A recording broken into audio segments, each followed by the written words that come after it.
प्रिय विद्यार्थियों, जैसा कि हमने आपको पहले ही बताया था कि सरकार के 3 अंग होते हैं: व्यवस्थापिका, कार्यपालिका और न्यायपालिका। सरकार का वह अंग जो कानून बनाता है व्यवस्थापिका या विधायिका कहलाता है।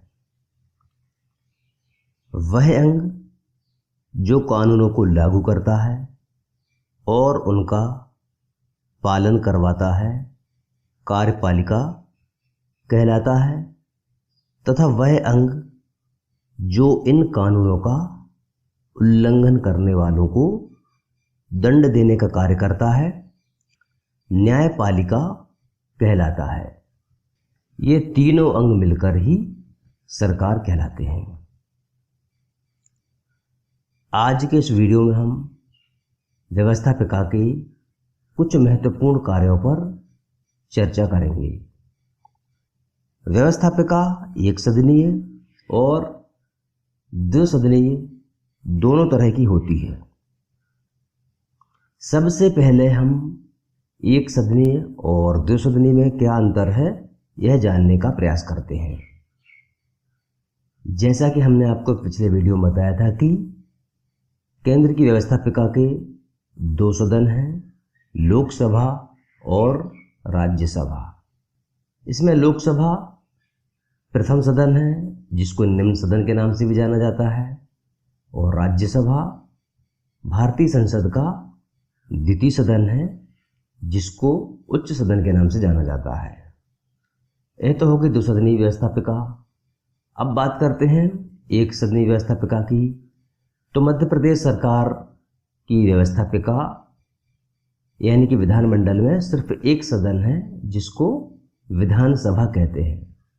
यहाँ पर विधानमंडल का दूसरा सदन यानी कि विधान परिषद नहीं है, इसलिए मध्य प्रदेश की व्यवस्थापिका एक सदनीय व्यवस्थापिका है।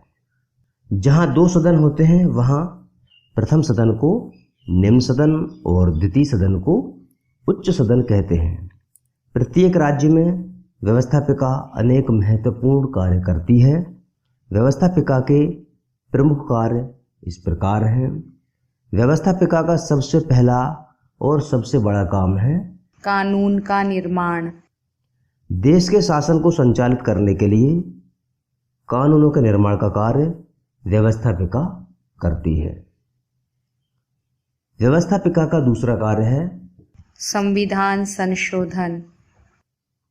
संविधान में अगर परिवर्तन आवश्यक हो तो यह कार्य संविधान द्वारा व्यवस्थापिका को दिया गया है। व्यवस्थापिका आवश्यक संशोधन करने का कार्य करती है। व्यवस्थापिका का अगला कार्य है प्रशासनिक कार्य। व्यवस्थापिका कार्यपालिका पर नियंत्रण करने का महत्वपूर्ण कार्य करती है। संसदात्मक शासन व्यवस्था में कार्यपालिका व्यवस्थापिका के प्रति उत्तरदायी रहती है। इस तरह व्यवस्थापिका प्रशासनिक नियंत्रण का कार्य करती है। व्यवस्थापिका का अगला कार्य है राज्य व शासन की नीति का निर्धारण। राज्य को दिशा देने तथा नीति निर्धारण का कार्य व्यवस्थापिका करती है। कार्यपालिका द्वारा निर्धारित नीति को व्यवस्थापिका ही स्वीकृति प्रदान करती है। व्यवस्थापिका का अगला महत्वपूर्ण कार्य है वित्त संबंधी कार्य। सरकार द्वारा निर्धारित करों को लगाने तथा करों को कम करने, समाप्त करने अथवा शासन के व्ययों को स्वीकृति प्रदान करने का कार्य व्यवस्थापिका द्वारा किया जाता है। इस तरह वह जनता से प्राप्त धन यानी कि वित्त पर पूरा नियंत्रण रखती है। आपने देखा होगा कि जब भी कोई सरकार अपना सालाना बजट पेश करती है तो उसको व्यवस्थापिका द्वारा पास किया जाता है। व्यवस्थापिका का अगला काम है विचार विमर्श का कार्य। सदन में प्रस्तुत विषयों एवं विविध समस्याओं पर समग्र दृष्टिकोण से सदस्यों द्वारा चर्चा की जाती है।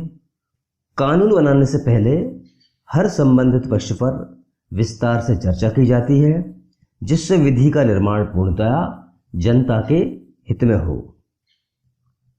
व्यवस्थापिका का अगला कार्य है न्यायिक कार्य। वैसे तो न्याय संबंधी कार्य सरकार का तीसरा अंग यानी कि न्यायपालिका करती है, लेकिन कई देशों में व्यवस्थापिका न्याय संबंधी कार्य भी करती हैं। राष्ट्रपति को व्यवस्थापिका ही महाभियोग द्वारा पद से हटा सकती है। अमेरिका में भी राष्ट्रपति पर लगाए गए महाभियोग का निर्णय वहां की व्यवस्थापिका करती है। व्यवस्थापिका का अगला कार्य है समिति और आयोगों का गठन। जिन विषयों पर बारीकी से विचार करने की आवश्यकता है, उन पर विचार करने के लिए विविध समितियों और आयोगों का गठन किया जाता है। आयोगों का गठन और अधिकारी की नियुक्ति करने का कार्य व्यवस्थापिका द्वारा किया जाता है। व्यवस्थापिका का अगला कार्य है विदेश नीति पर नियंत्रण। अनेक देशों में व्यवस्थापिका की स्वीकृति के बिना संधियां और समझौतों को लागू नहीं किया जा सकता। कई देशों में दूसरे देशों से युद्ध करने के लिए व्यवस्थापिका की स्वीकृति लेना होती है। व्यवस्थापिका का अगला कार्य है निर्वाचन संबंधी कार्य। भारत में राष्ट्रपति का निर्वाचन संसद और विधानसभाओं के निर्वाचित सदस्यों द्वारा किया जाता है। अनेक देशों में व्यवस्थापिका निर्वाचन संबंधी कार्य भी करती है। ये थे व्यवस्थापिका के कुछ महत्वपूर्ण कार्य। इनके अलावा और भी कार्य होते हैं जो व्यवस्थापिका को करने होते हैं।